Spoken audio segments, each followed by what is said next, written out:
security of smallholder farmers in our benefiting states. National Food Security Policy. Federal government supports 135,000 farmers across 9 states.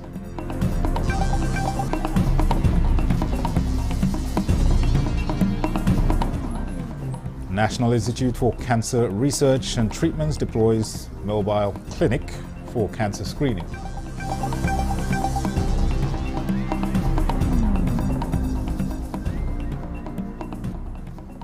And police recover bodies of hunters abducted in Akwa Ibom State.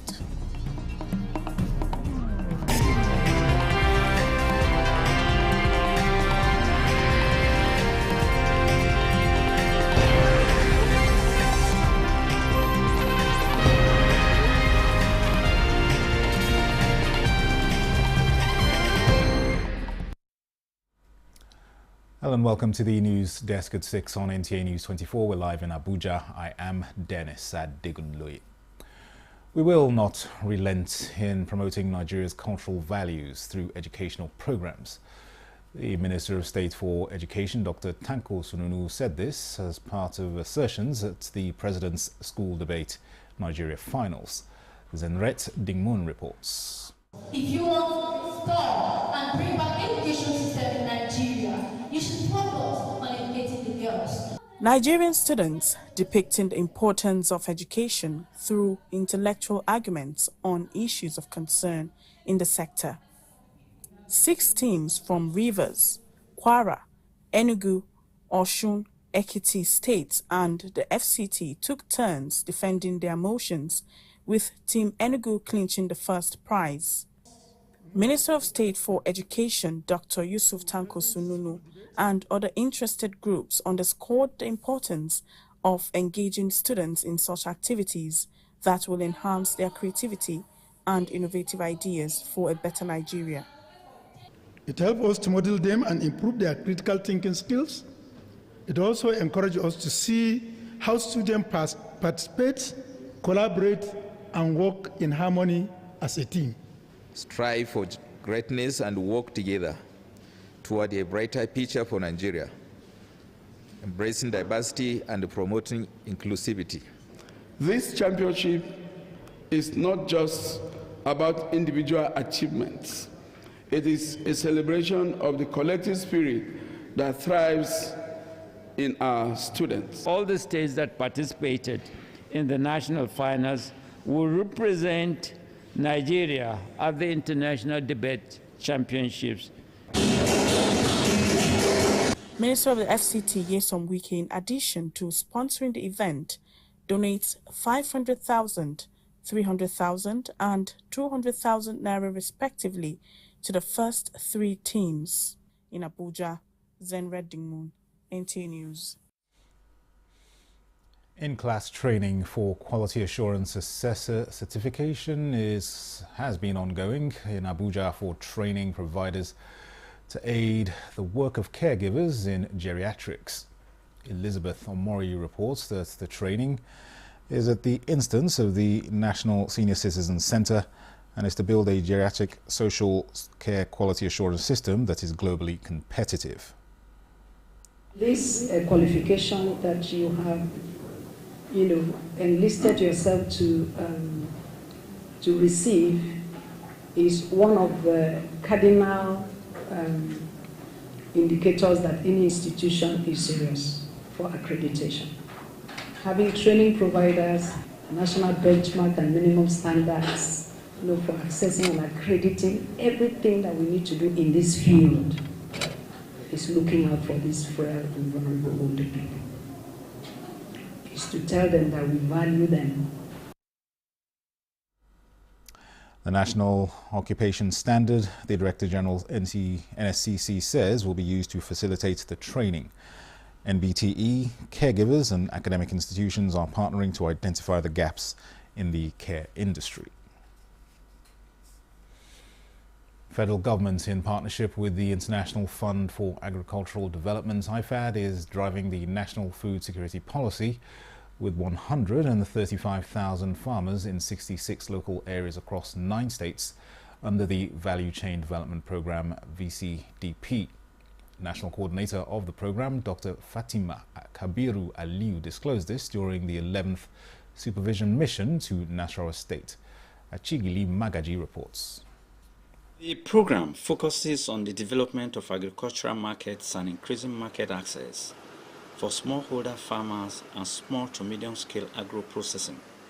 The main objective of VCDP is to improve the livelihoods, food security of smallholder farmers in our benefiting states. The team paid an assessment visit to small and medium processing outfits involving about 25 farmer groups in Nasarawa State who are engaged in the processing of rice, maize, cassava and cooking oil, among others.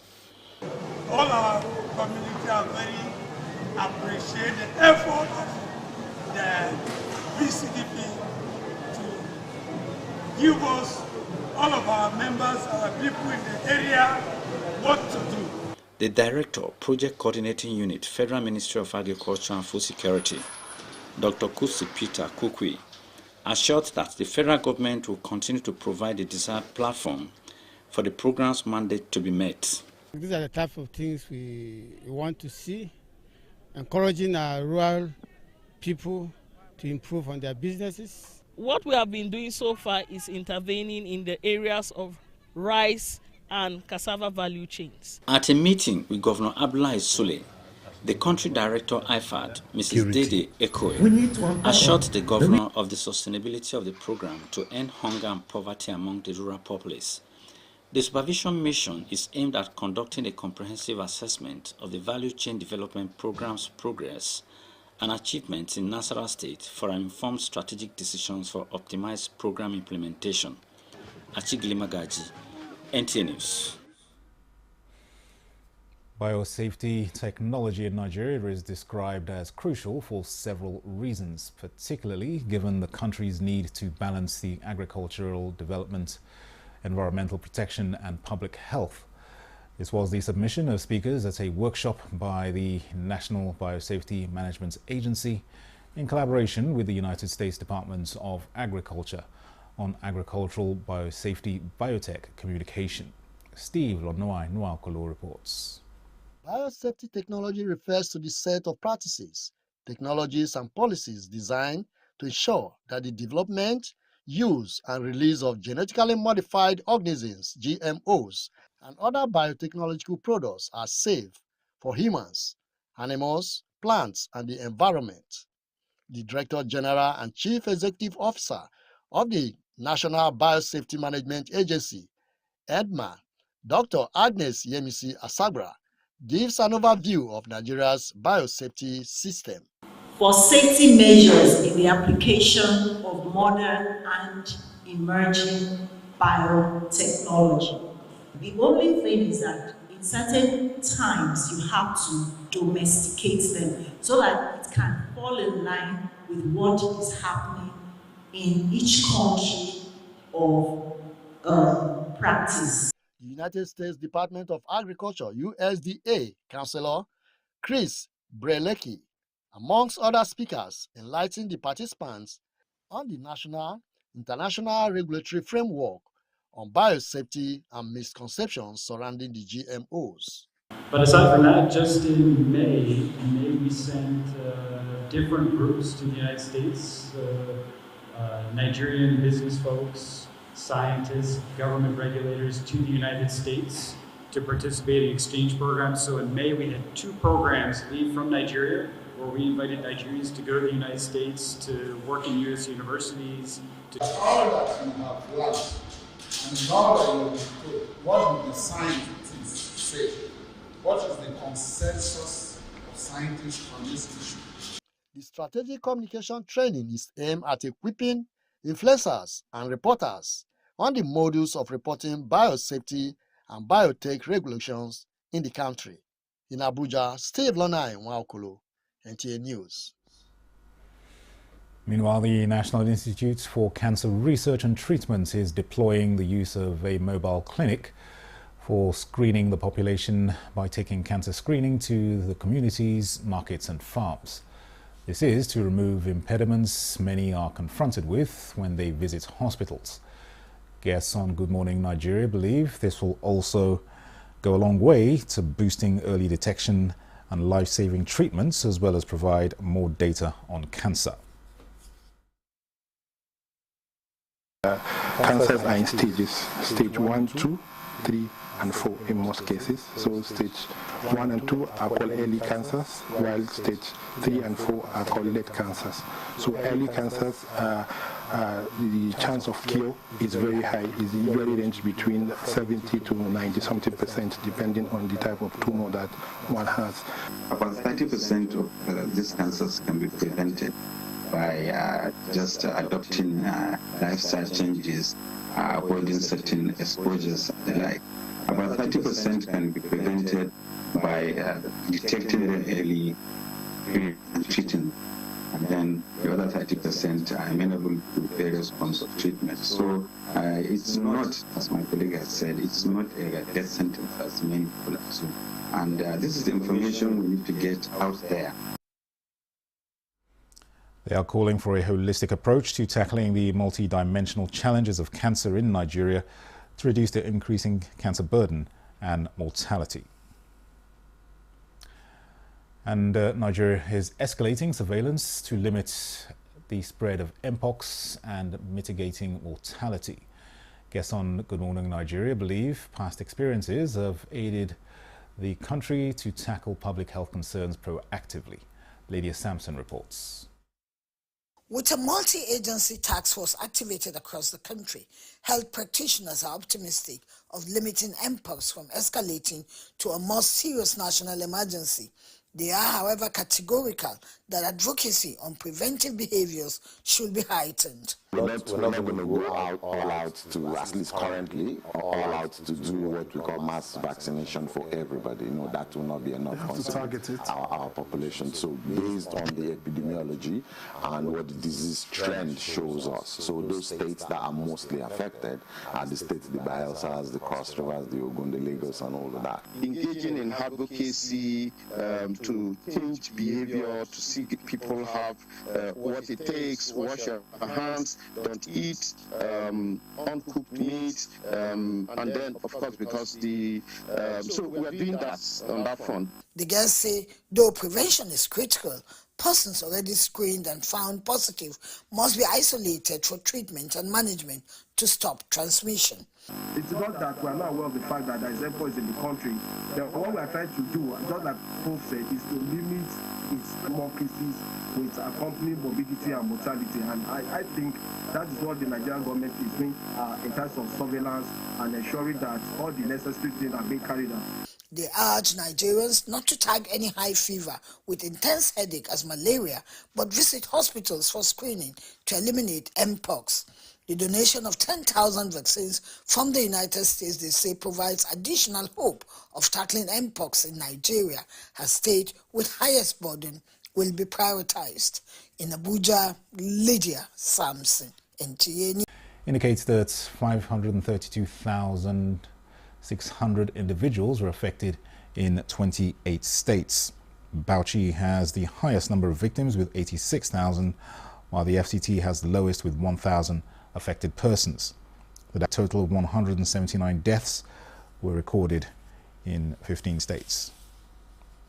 Jigawa has the highest number of fatalities with 34, Kano and Bayelsa 25 each, while Nasarawa recorded 1 death. 80,040 houses were destroyed and 107,652 farmlands were damaged. Chief of Army Staff Lieutenant General Taurid Lagwaja has reaffirmed the Nigerian Army's dedication to upholding the country's constitution and promoting national values through security. This was at the closing ceremony of the Chief of Army Staff 2nd and 3rd Combined Quarters Conference in Uyo. Evelyn Badu Ikbu reports. The Nigerian Army Conference serves as a vital platform for evaluating the Army's activities, reviewing operational welfare and administrative achievements, and discussing policy implementation and projections. Chief of Army Staff urges Nigerians to collaborate with security agencies to ensure safety of citizens. I assure Mr. President of the unflinching loyalty and commitment of the Nigerian Army to the country's constitution and promotion of our national interests and values. He expresses optimism about the success of the housing scheme for soldiers, appreciating Akwa Ibom State for its partnership. The choice provision provided by the state for the housing estate along the airport road shows the importance His Excellency's government places on the scheme. I'm optimistic that we are citizens of the Akwa Ibom State government. The Uyo project will be another success. Plaques were awarded to 3 senior-level commanders who were posted out for their contributions to the army. Evelyn Badu Epo, Nta News. The Akwa Ibom State Police Command has recovered the bodies of 3 members of the Professional Hunters Association in Nigeria, abducted on their way from operation in Mbo local government area of the state. 3 suspects in connection with the crime have been arrested. Clement Barakui reports. The men of the Professional Hunters Association in Nigeria, engaged by the Akwa Ibom State Ministry of Internal Security and Waterways, were on their way from operation where they foiled attempt by sea pirates to unleash mayhem on fishermen. Unfortunately, the unexpected occurred when their vehicles were intercepted by suspected kidnappers in Uyenge community, Mbo local government area. The suspect seized the opportunity in the community that was already in chaos due to a youth leadership tussle to engage the hunters in a battle. 3 of the hunters abducted had their heads dismembered and buried in a shallow grave. There are actually 3 victims, but for now, we have been able to exhume 2 bodies, and the effort is still ongoing to recover the 3rd person. Meanwhile, men of the State Police Command have neutralized a notorious kidnap kingpin and leader of the Bling Bling cult group, popularly known as Condiment. Condiment, according to the police, has been responsible for high-profile kidnappings in Uran and Oron axis of the state, including the kidnap of a state high court judge and CEOs of oil firms and a popular hotel operating in the area. Clement Barikui, Nta News. This is the news desk at 6 on Nta News 24. Here's a recap of our top stories. Food security of smallholder farmers in our benefiting states. National Food Security Policy. Federal government supports 135,000 farmers across 9 states.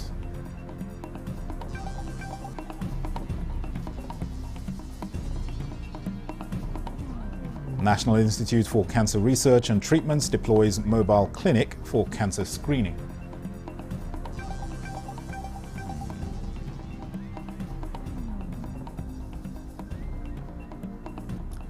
And police have recovered bodies of hunters abducted in Akwa Ibom State.